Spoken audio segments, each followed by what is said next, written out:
எனக்கு வந்துட்டு இன்றைக்கி இந்த குழம்பு பார்த்ததுமே கண்டிப்பாக எங்கள் பாட்டி ஞாபகம் வந்துருச்சு. அவங்க தான் இந்த குழம்பு அடிக்கடி வைப்பாங்க.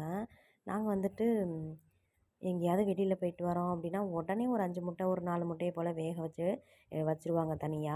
"எதுக்கு பாட்டி? அப்படி எதுக்கு அம்மாச்சி?" அப்படின்னு கேட்டோம்னா சொல்லுவாங்க உடனே, "வந்து முட்டை குழம்பு வைக்க போறேன்" அப்படின்னு சொல்லுவாங்க. "உனக்கு வேறு வேலையே இல்ல" அப்படின்போம். "நீங்க இது வந்து என்கிட்ட வராதீங்க இந்த குழம்பெல்லாம் கேட்டு" அப்படின்னு சொல்லுவாங்க.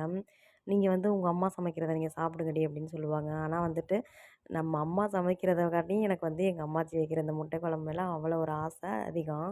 செம்ம டேஸ்ட்டாக இருக்குங்க அந்த குழம்பு. நான் வந்து இன்றைக்கி இந்த குழம்ப தான் ட்ரை பண்ணியிருக்கேன்.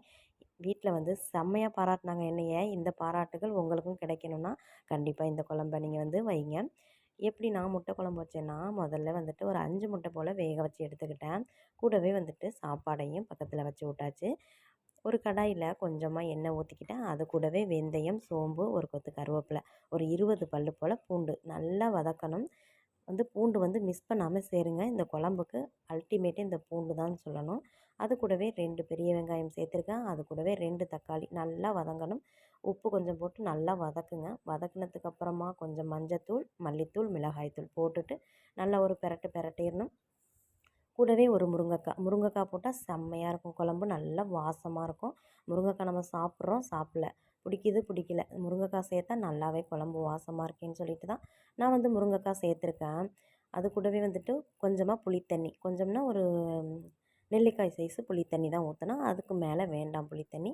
ஊத்திட்டு நம்ம வந்து உப்பு செக் பண்ணி பார்த்துட்டு தண்ணிலாம் எவ்வளோ வேணுமோ அவ்வளோ மட்டும் நம்ம ஊத்திக்கலாம். இன்றைக்கி வந்துட்டு எனக்கு வந்து இவ்வளோ குழம்பு வேணும்னு சொல்லிட்டு நான் வந்து ஊற்றிருக்கேன். அது கூடவே வந்துட்டு 5 முட்டை போல் வேக வச்சு எடுத்திருக்கேன் இல்லையா? அதையும் நம்ம வந்து ஒன்று ஒன்றா போட்டு எடுத்துக்கலாம்.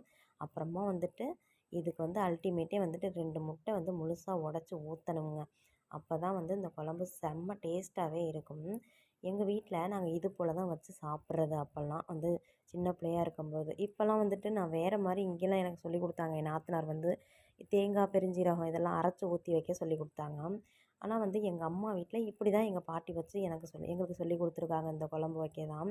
செம்ம டேஸ்ட்டா இருக்கும். நீங்க வச்சு பார்த்துட்டு, நீங்க நாளைக்கு எனக்கு கமெண்ட் பண்ணுவீங்க பாருங்க. எனக்கு செம்மையா இந்த குழம்பு வந்திருந்துச்சு அப்படின்னு சொல்லிட்டு எல்லாருமே பாராட்டுனாங்க அப்படிங்கிற மாரியும் எனக்கு சொல்லுவீங்க பாருங்க. அப்புறமா நம்ம 2 முட்டையும் உள்ள ஊத்தியாச்சு. செம்ம டேஸ்ட்டா இருக்குங்க குழம்பு. ட்ரை பண்ணி பாருங்க.